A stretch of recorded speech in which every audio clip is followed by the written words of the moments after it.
आदाब।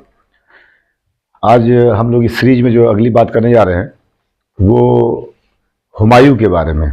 ये बाबर के बेटे हैं और यहाँ आप देख सकते हैं नाम लिखा है पूरा नसरुद्दीन मोहम्मद हुमायूं, ये नाम है पूरा। इससे जहीरुद्दीन मोहम्मद बाबर था, यहाँ पर है नसरुद्दीन मोहम्मद हुमायूं। आप ये रेनिंग टाइम देख रहे हो, थोड़ा कंफ्यूज मत होइएगा। बात ये है कि 1530 से लेके 1540 तक ये हुकूमत की यहाँ पर। उसके बाद शेर शाह सूरी से हारने के बाद इनको कंट्री छोड़ना पड़ा। दोबारा जब ये दिल्ली को कैप्चर कर रहे हैं तो 1555 में कर रहे हैं और 56 में इनका डेथ हो जा रहा है। तो ये हमने इसलिए दो यहाँ पर रीजनल ईयर्स लिखे हैं, इनके शासनकाल दो जो दिल्ली के उस पर रहे। ये यहाँ एक दो बात पहले समझना जरूरी है हुमायूं के एतबार से। जिंदगी में इस इंसान से आप दो चीज़ें बहुत ख़ास सीख सकते हैं। एक तो ये कि आलस की शिकार न बनिए, प्रोक्रेस्टिनेशन न करिए, वरना ये चीज़ आपकी सलाहियत को, आपके कैलिबर को, आपके टैलेंट को, आपकी क्षमताओं को खा जाएगा और बहुत अच्छे होकर भी आप बुरे हो जाएंगे। दूसरी बात कि बहुत ज़्यादा ज्योतिष लोगों पर यकीन करना खतरनाक हो जाता है। इस आदमी के साथ ये दो चीज़ें रही। एक तो बाबर के इंतकाल के बाद ये कुछ आलस का भी शिकार हुआ। दूसरी चीज़ कि जो पैलेस के इनके ज्योतिष थे, एस्ट्रोलॉजर, उनके कहने पर कभी ये कपड़ा, कभी वो कपड़ा, कभी ये मुट्ठी, कभी वो मुट्ठी, ये करते रहते थे। इन चीज़ों से इंसान जो है साइकोलॉजिकली कमज़ोर हो जाता है, मनोवैज्ञानिक तौर पर इंसान कमज़ोर हो जाता है। यहाँ एक बात बहुत इंपॉर्टेंट ये है कि आदमी है बहुत बड़े सलाहियत वाला, लेकिन अपनी इन्हीं कमियों की वजह से इसको जो है, जिस इंसान से टकराव हो रहा है, शेर शाह सूरी, टकराव तो बहादुर शाह भी एक थे वहाँ गुजरात में, वो एक लंबी कहानी सुनो नहीं पड़ेंगे, बहुत ही प्रिसाइज रहना है हम लोग को अभी। तो शेर शाह सूरी जी से टकराव हो रहा है। वो आदमी बहुत ही स्टीड फास्ट है, बहुत तेज है और वो आलस बिल्कुल उसके आसपास नहीं है, मेहनती इंसान है। तो इंसानी ज़िंदगी में एक चीज़ याद रखिएगा आप लोग, जो भी हमें सुन पा रहे हैं, आप मेहनत करोगे तब भी मरोगे, मेहनत नहीं करोगे तब भी मरोगे। तो बेहतर यही है कि मेहनत करके इंसान मरे, क्योंकि शरीर जो है ना, इंसान का जिस्म, ये मिट जाने वाला है, ये नश्वर है, ख़त्म हो जाएगा, मोर्टल है ये। तो इंसानी ज़िंदगी में इंसान को जो है मेहनत ज़रूर करनी चाहिए और मेहनत करते ही रहना चाहिए, क्योंकि मरना तो वैसे भी है, चाहे मेहनत करो और चाहे मेहनत न करो। तो मेहनत करके मरो, हो सकता है अल्लाह आपको कुछ ऐसा नवाज दे जो आप बहुत कुछ लोगों के लिए अच्छा कर जाएं। ठीक है, तो खैर आइए यहाँ पर एक चीज़ देखते हैं हम लोग। ने लिखा है यहाँ पर बाबर हैड 4 सन्स, यानी बाबर के 4 लड़के थे। अब इन 4 लड़कों में सबसे बड़े बेटे कौन है? हुमायूं, उसके बाद कामरान, उसके बाद अस्करी, उसके बाद हिंदाल। बाबर ने अपनी मौत पर अपने बेटे हुमायूं से एक वसीयत की उसको कि देखो ऐसा है कि एम्पायर को 4 हिस्से में तकसीम करके रखना और मेन जगह तुम बैठोगे दिल्ली में और तुम सबसे बड़े रहोगे, लेकिन अपने भाइयों का ख्याल रखना। इसने भाइयों का ख्याल तो रखा, लेकिन इनके भाइयों ने इसका ख्याल नहीं रखा। एक लंबी कहानी है, अभी उसमें नहीं आना हम लोग को। यहाँ पर देखिए, हुमायूं ने 2 बहुत ही इंपॉर्टेंट बैटल्स शेर शाह सूरी से लड़े। शेर शाह सूरी कौन है, अभी हम लोग बात करेंगे इनके बारे में। तो शेर शाह सूरी से 2 लड़ाइयाँ इनकी हुई। एक तो चौसा की लड़ाई, बैटल ऑफ चौसा, ये बिहार में जगह पड़ता है। चौसा बिल्कुल यूपी और बिहार का बॉर्डर है, 1539 में हुआ और इस वॉर में हुमायूं साहब हार गए। अब जब हारे तो वहां से जाहिर बात पीछे हटेंगे वो, तो पीछे हटते हटते ये कन्नौज तक आए। बिलग्राम एक जगह है जहां पर बैटल हुआ 1540 में। लेकिन शेर शाह सूरी ने परस्यू करना, पीछा करना छोड़ा नहीं। वो आदमी यहां तक आया और जो एक डिमोरलाइज आर्मी थी मुगलों की, मतलब हताश एक आर्मी जो मायूस थी, उसको फिर यहां पे डिफीट दिया 1540 में। अच्छा, अब इसके बाद क्या होगा कि हुमायूं को छोड़कर इस मेन लैंड को, मेन जमीन को भागना पड़ेगा। तो ये सबसे पहले जहां पर जाके शेल्टर लेंगे वो जगह है अमरकोट। और अमरकोट जो पड़ता है सिंध प्रोविंस से, पाकिस्तान का हिस्सा है। अमरकोट में जाके ये शेल्टर लेंगे और जो इनको शेल्टर देंगे, यानी इनको आसरा शरण देंगे, उनका नाम है राणा वीरसाल। ये वहां के राजा हैं, राणा वीरसाल। एक समझने वाली बात है, जैसे आजकल बहुत सारी गंदगियां फैलाई जा रही हैं सोशल मीडिया पर कि साहब मुसलमानों ने ये जुल्म किया, वो जुल्म किया। एक बात समझने वाली ये है, एक मुगल बादशाह जब मुल्क छोड़ के जा रहा हो और लुटा पिटा हुआ हो, उस वक्त एक हिंदू राजा उसको शरण कैसे दे रहा है, उसको शेल्टर कैसे दे रहा है। तो जाहिर सी बात जो आज दिखाया जा रहा है ये नहीं था, क्योंकि वीरसाल भी जो थे इनके अपने वैसल किंग थे, जैसे उनको अपना बादशाह मानते थे। तो अब तो ये भाग रहे हैं, तो क्या जरूरत थी देने के लिए।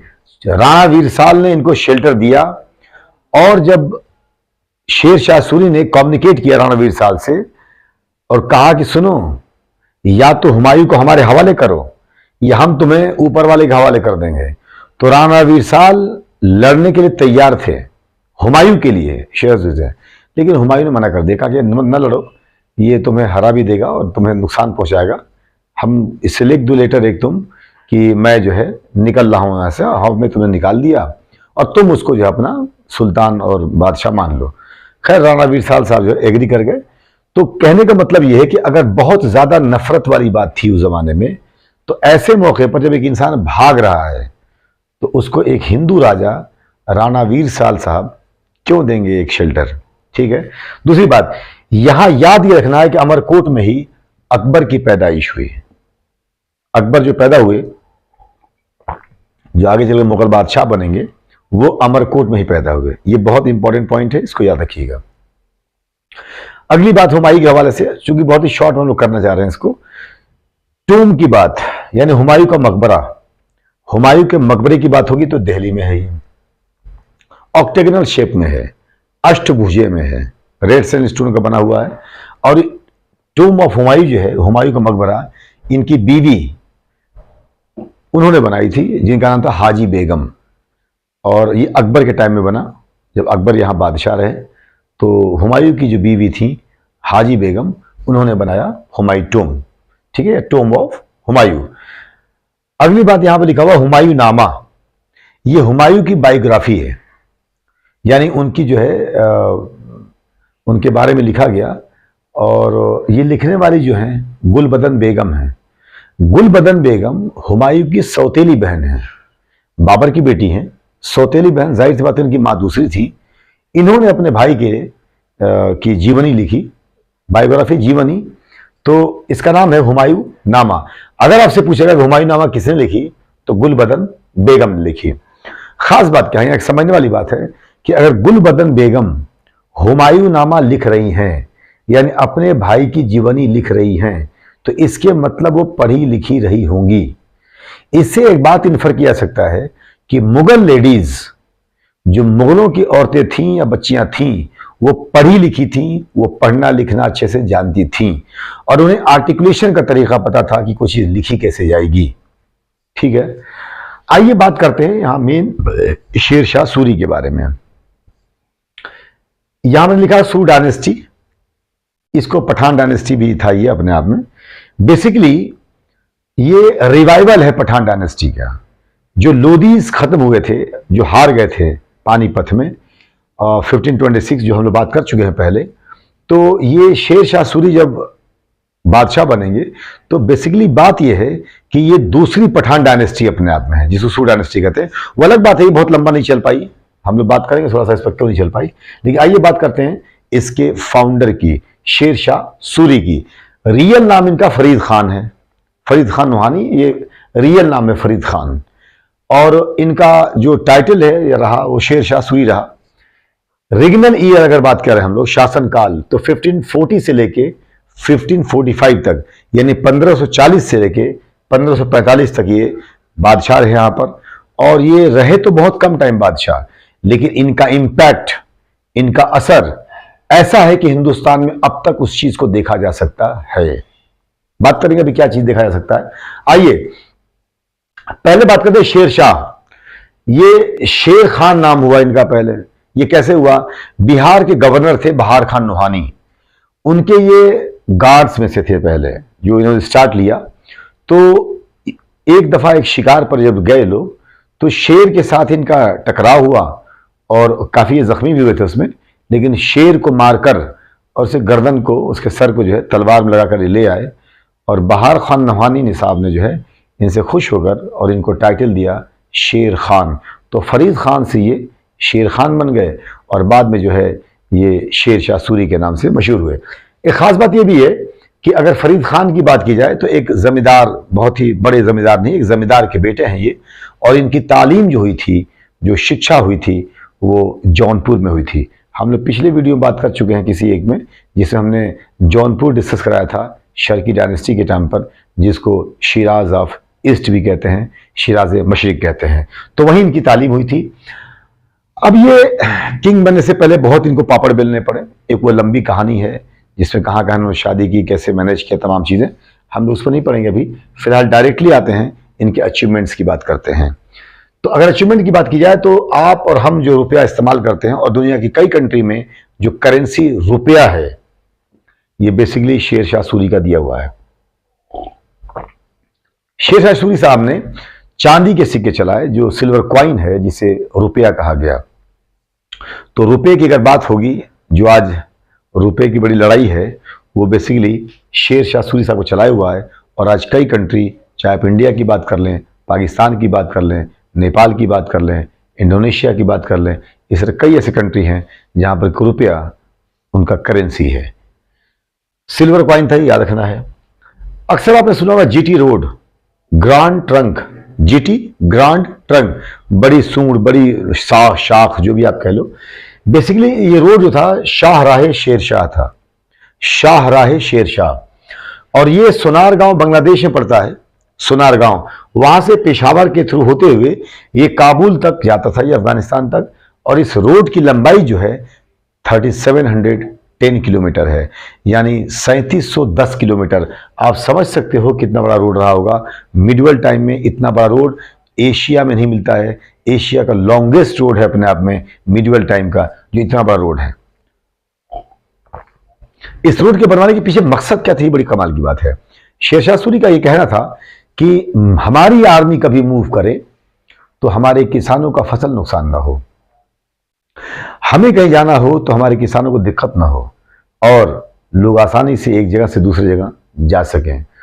ठीक है, तो ये शाहराहे शेरशाह, या जिसे आप जीटी रोड कहते हो, ग्रांड ट्रंक, शेर शाह सूरी का बनाया हुआ है। बड़े कमाल की बात क्या है कि बहुत कम वक्त में, 2-2.5 साल के अंदर ये रोड बनकर तैयार कराया गया। अब आप सोचोगे सर इतना कैसे कम में हो गया? उसकी वजह है 1.5 लाख मजदूर रात में मशाल जला के काम करते थे, और 1.5 लाख मजदूर दिन में काम करते थे। और उसमें हाथी, उसमें खच्चर, उसमें ऊंट, ये सारे के सारी चीजें एम्प्लॉय की गई थी, सारी चीजें लगाई गई थी। और इस इंसान ने बहुत ही कम वक्फे में, बहुत ही कम समय में इतना बड़ा रोड बना के खड़ा कर दिया। लोग कहते हैं कि 2-4-5 साल में क्या हो सकता है, अगर नीयत साफ हो और करने की कुव्वत हो और दिल हो तो 2-4-5 साल बहुत कुछ हो सकता है। ठीक है, यहाँ ये खैर ये जो रोड था शाहराहे शेरशाह, इसे 2 बड़े कमाल की चीज शेर शाह सूरी ने कराई। एक तो सैपलिंग्स लगवाई, यानी दरख्त, पेड़ लगवाए, ताकि जब राहगीर गुजरे, यानी उस पर चलने वाला इंसान गुजरे, तो उसे साया मिल सके। और बहुत सारे दरख्त ऐसे थे जो फल वाले थे, लोग फल भी ले सके उससे। दूसरी इंपॉर्टेंट बात, इसी पर सराय बनवाए गए, सराय, रेस्टिंग प्लेस। ये सराय बेसिकली 2-3 तरह से यूज होते थे। एक तो ये जो डाक सिस्टम चलाया उन्होंने, पोस्टल सिस्टम, तो डाक यानी खतों को यहां से वहां कैरी आउट करने के लिए ये एक जगह थे जहां पर ला के रखा जाएगा, यहां से फिर आगे बढ़ाया जाएगा। दूसरी बात कि ये पुलिस स्टेशन के तौर पर भी यूज हुए, ये सराय, जहां पर कि पुलिसिंग के लिए सिस्टम लगाया गया, जो वहां की सुरक्षा और वहां की सिक्योरिटी, लॉ एंड ऑर्डर को देख सकती है। और तीसरी बड़ी खास बात कि जो राहगीर होगा, जो मुसाफिर होगा, उसके रुकने का इंतजाम वहां पर। लेकिन इससे भी बड़ी बात कि इन सरायों में इस बात का ख्याल रखा गया कि वेजिटेरियन खाने अलग होंगे, नॉन वेजिटेरियन खाने अलग होंगे, ताकि जिसको जो पसंद हो, जो चाहता वो खा सके। लेकिन इससे भी इंपॉर्टेंट बात कि जो वेजिटेरियन खाने थे, यानी शाकाहारी, वो पंडित जी लोग की जिम्मेदारी में हुआ करते थे। इसलिए कि सबके हाथ का पंडित नहीं खा सकते हैं, लेकिन पंडित जी के हाथ का सब खा सकते हैं। तो शाकाहारी खानों के लिए भी इसमें इंतजाम था। यह सराय बड़ी जबरदस्त तरीके से इनका इस्तेमाल किया गया, यूज किया गया, और ये बहुत पाइवोटल प्ले किए। आइए बात करते हैं पोस्टल सिस्टम की। तो इंडिया का फर्स्ट रूलर है, फर्स्ट इंडियन रूलर जिसने पोस्टल सिस्टम स्टार्ट किया। हमने यहां पर लिखा है first Indian ruler to start postal system in India. Bharat में भारतीय शासकों द्वारा, किसी भी भारतीय हुक्मरान द्वारा स्टार्ट किया गया, किसी जरिए जो स्टार्ट किया पोस्टल सिस्टम, जिसको डाक व्यवस्था कहते हैं, डाक सिस्टम कहते हैं, जिसमें खत यहां से वहां आना ले जाने का सिस्टम था, वो स्टार्ट करने वाला आदमी शेर शाह सूरी है। अब तो आपको इसकी अहमियत नहीं पता होगी खत व किताबत की, अपने पहले के लोगों से पूछिएगा कि खत कितनी इंपॉर्टेंट चीज़ हुआ करती थी, क्योंकि आज तो मोबाइल है, डायरेक्टली लोग कम्युनिकेट कर लेते हैं, डायरेक्टली लोग बात कर लेते हैं। लेकिन एक ऐसा वक्त था कि खतों के लोग इंतज़ार किया करते थे, और ख़त जब आते थे तो लोग कभी झूम उठते थे, कभी अफसोस और कभी परेशानी के उसमें पड़ के गिर भी जाया करते थे। खतों की बड़ी अहमियत थी। तो पोस्टल सिस्टम की अगर बात करी जाएगी, अगर डाक व्यवस्था की बात की जाएगी, तो प्रथम भारतीय शासक जिसने डाक व्यवस्था शुरू की उसका नाम है शेर शाह सूरी।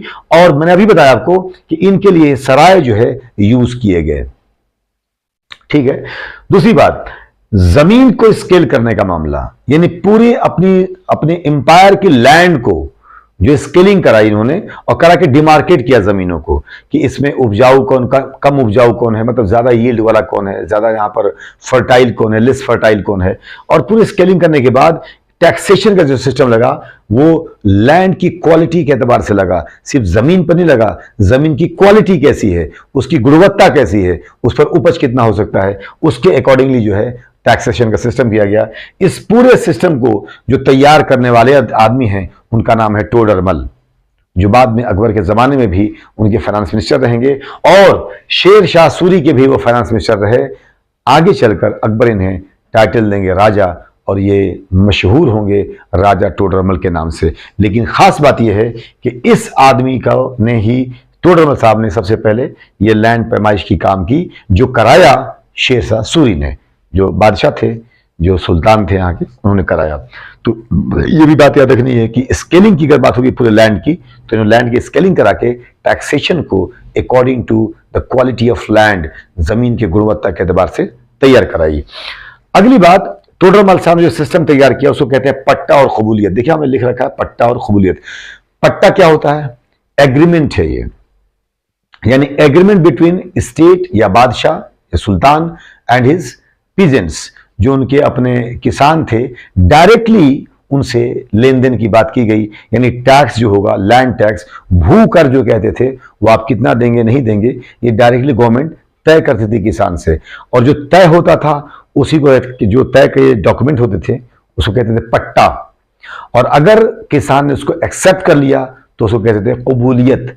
ये पट्टा और कबूलियत के सिस्टम शेर शाह सूरी साहब लेकर आए, और इसको डिजाइन करने वाले जो शख्स हैं उनका नाम है टोडरमल साहब। ये बहुत बड़ी शख्सियत हैं जिनका नाम है टोडरमल। हिंदुस्तान की ज़मीन की अगर बात की जाएगी, और ज़मीन में सुधार की बात या ज़मीन को स्किल करने की बात, इन तमाम चीज़ों की अगर बात की जाएगी, तो टोडरमल साहब के बगैर ये बात पूरी नहीं हो सकती है। अगली इंपॉर्टेंट बात कि पॉलिसिंग सिस्टम, इंडिया का पहला रूलर है जिसने हिंदुस्तान की सरजमीन पर पॉलिसिंग सिस्टम लेकर आया है आदमी। मतलब क्या था? यानी लॉ एंड ऑर्डर को मेंटेन करने के लिए पुलिस होगी जो देखरेख करेगी। मैंने अभी आपको बताया था थोड़ी देर पहले कि सराय जो थे ये पुलिस स्टेशन के तौर पर भी यूज किए गए। और अब सुनिए अगली बात जो बड़ी खतरनाक है, वो ये कि अब्बास खान सरवानी साहब, ये अब्बास खान सरवानी, ये राइटर हैं, हिस्टोरियन हैं, एक बात लिखते हैं कि अगर तारीख़ शेरशाही में ये कहते हैं कि अगर एक औरत अपने सर पर सोने और चांदी का गट्ठर लेकर और काबुल से निकल के, अफगानिस्तान से चल के, और अगर बंगाल तक पहुंच जाए तो किसी की औकात नहीं थी कि उसको टच कर सके। खास बात क्या है कि अगर किसी एरिया में ऐसा हुआ तो जिस गांव के आसपास होगा उस गांव का चौकीदार जो होगा वो उसके लिए अकाउंटेबल होगा, और जो वहां का मुखिया होगा वो अकाउंटेबल होगा। उसके अलावा उसके ऊपर बैठे हुए तालुका के जो होंगे वो अकाउंटेबल होंगे, परगना के, और फिर जो सरकार जो डिस्ट्रिक्ट लेवल होता था उसका जो ऑफिसर होगा वो भी अकाउंटेबल होगा। एक क्राइम हुआ तो 3 लोग अकाउंटेबल किए जाएंगे। और ऐसी हालत में जब 3-3 लोगों की गर्दन पर तलवार लटकी हुई हो तो आप समझ सकते हो कि किस तरह लोग भाग रहे होंगे। आज भी अगर पुलिसिंग सिस्टम को इस बात के लिए अकाउंटेबल कर दिया जाए तो बहुत कुछ बदल सकता है। बकिया बात बाद में करेंगे इस पर कभी, कि क्या मामला हो सकता है क्या नहीं हो सकता है, क्योंकि बहुत रिसोर्सेज होते हैं पुलिस के पास। ये बहुत इंपॉर्टेंट बात है। जो पुलिसिंग सिस्टम का इतना ज़बरदस्त निज़ाम था शेरशाह सूरी का कि किसी की औकात नहीं थी कि किसी से छीन झपटा कर सके, डकैती कर सके। ठीक है, अगली बात, दाग और चेहरे की बात की जाए तो इन्होंने री इंट्रोड्यूस किया। आप सब जानते हो कि दाग और चेहरा हम पहले डिस्कस करा चुके हैं। इंडिया की बात की जाएगी तो दाग और चेहरा की जो कॉन्सेप्ट था उसको लेकर आने वाले शख्सियत का नाम अलाउद्दीन खिलजी है। लेकिन री इंट्रोड्यूस की बात की जाएगी, पुनः दोबारा करने वाला शख्स जो है वो शेरशाह सूरी साहब हैं। और चेहरे को या चेहरा को हुलिया भी कहते थे, और आज भी पुलिस में, आर्मी में हुलिया कहा जाता है कि हुलिया इनका लिखा जा रहा है। खैर, अगली बात जो हमें करनी है वो अब्बास खान सरवानी साहब की किताब है तारीख शेरशाही, जो लिखित हुई अकबर के ज़माने में, लेकिन ये पठानों की हिस्ट्री मानी जाती है और इसमें शेरशाह सूरी के बारे में बहुत कुछ बताया और लिखा गया है। इस किताब का नाम भी आपको याद रखना है। जहाँ तक मरने का ताल्लुक है, जो पे पैदा हुआ सबको मरना है, इनकी भी मौत हुई, इनका भी डेथ हुआ। कालिंजर फोर्ट है जो यूपी और मध्य प्रदेश की बिल्कुल बॉर्डर पर है। इस कालिंजर फोर्ट को जीतने के टाइम पर ही एक तोप जो है वो बैकफायर कर गया, फट गया, और उसमें झुलस के इनका डेथ हुआ। लेकिन समझने वाली बात क्या है कि कालिंजर फोर्ट को इम्प्रेग्नेबल कहा जाता था, इनविंसिबल कहा जाता था। एक ऐसा फोर्ट, एक ऐसा किला जिसको जीता नहीं जा सकता है। लेकिन इस किले को सबसे पहले जीतने वाला शख्सियत का नाम कुतुबुद्दीन ऐबक है। बाद में ये जब सैयद डायनेस्टी थी तो उस टाइम पर इनके हाथ से निकल चुका था। शेरशाह सूरी ने कालिंजर फोर्ट को जीतने का जिम्मा लिया और इसे अपनी प्रेस्टीज इशू बना ली। इन्होंने कालिंजर फोर्ट को जीत लिया। जब बहुत कमाल की बात देखिए, अज़्म कितनी बड़ी चीज़ होती है, हिम्मत कितनी बड़ी चीज़ होती है। जब वो तो बैकफायर कर गया, ये बहुत हाइट पर है कालिंजर फोर्ट, जब बैकफायर कर गया और ये झुलस गए तो इनके कमांडर्स डिमोरलाइज हो गए, हताश हो गए, मायूस हो गए। तो इन्होंने अपने कमांडर्स को बुलाया और कहा कि सुनो, मैं जानता हूं कि मैं मर रहा हूं। मैंने भी आपसे क्या कहा, मेहनत करेंगे तब भी मर जाएंगे, मेहनत नहीं करेंगे तब भी मर जाएंगे। तो मेहनत करके मरें, डरेंगे तब भी मर जाएंगे, और नहीं डरेंगे तब भी मरना है। तो फिर डर के क्यों मरें? लड़ोगे तब भी मरोगे और नहीं लड़ोगे तब भी मरोगे, क्यों? मरना तो तय है, मौत तो बरक है, चाहे तुम लड़ो कि न लड़ो। तो अगर नाहक तुम्हारे साथ हो रहा है, जुल्म हो रहा है, तो उसके खिलाफ लड़ के मरना बेहतर है, न लड़ने से मतलब क्या होगा। ठीक है, तो यहां पर एक बड़ी खास चीज क्या हुई, कालिंजर फोर्ट जब इन्होंने अपने कमांडर से ये बात की कि आप लोग जो है हिम्मत ना हारो, मैं जानता हूं कि मैं मर रहा हूं, लेकिन मैं चाहता हूं कि मैं मरूं कालिंजर फोर्ट के अंदर। इतना कहना था कि इनके कमांडर्स में जोश आ गया और फिर जो उस जोश के साथ अटैक किया गया उस फोर्ट पर, तो कालिंजर फोर्ट को विन ओवर कर लिया गया। लेकिन जब शेरशाह सूरी कालिंजर फोर्ट के अंदर पहुंचे तो उनका डेथ हो गया। मरना चीज़ बड़ी चीज़ नहीं है, बड़ी चीज़ें हासिल करना। इस इंसान ने जो सोचा था कि कालिंजर फोर्ट हम जीत कर रहेंगे, वो कालिंजर फोर्ट जीत लिया। मौत हुई, इंतकाल कर गए। सासाराम में इन्होंने अपना मौसोलियम बनवा रखा था, एक जो टूम होता है, और इनको दफन किया गया सासाराम में। ये बिहार का एक डिस्ट्रिक्ट है और बहुत ही इंपॉर्टेंट डिस्ट्रिक्ट है, साउदर्न बिहार का हिस्सा है ये। सासाराम में ये दफन है और ये इनका रेस्टिंग प्लेस है। सासाराम में जो टूम ऑफ शेरशाह है, इसकी बड़ी खूबी है कि देखने से ये डबल ट्रिपल स्टोरी लगता है, जबकि है सिंगल स्टोरी और ग्रेनाइट के पत्थर से बना हुआ है। ख़ास बात यह कि चारों तरफ झील है। 1870s तक, बल्कि 1880 के बाद तक भी ये झील जो वहाँ पर मौसोलियम के पास में है, टूम के पास में है, इसका पानी पीने के लिए यूज़ होता था। लेकिन बाद की सरकारों ने बदमाशी की और गंदे पानी के नाले भी उसमें खोल दिए। आज ये जो टूम है, ये मकबरा जो है शेरशाह का, इसके पास इसकी जो घिरी हुई पूरी बात क्या है, ये पूरा झील है और झील के आर्टिफिशियल झील है, बनवाई हुई झील है, ये पूरा झील है और झील के बीचों बीच वो मकबरा है। लेकिन इस बदमाशी की वजह से वो मकबरा के पास का झील गंदा हो चुका है, आज उससे बदबू आती है। बड़े कमाल की बात यह है कि इस मुल्क में ऐसे बड़े बड़े लोग जिनकी विरासत के बुनियाद पर ये मुल्क चल रहा है, उनके विरासत के साथ छेड़छाड़ भी किया जाता है और कभी कभी बर्बाद करने की कोशिश भी की जाती है। खैर, सरकारें हमेशा हर ज़माने में अच्छी भी होती हैं, बुरी भी होती हैं। सरकारें तो आती जाती रहेंगी। ये सोचना हमें आपको है कि हम अपनी विरासत को ज़िंदा रख पाते हैं या ज़िंदा नहीं रख पाते हैं। आप लोगों का बहुत बहुत शुक्रिया। Thank you very much.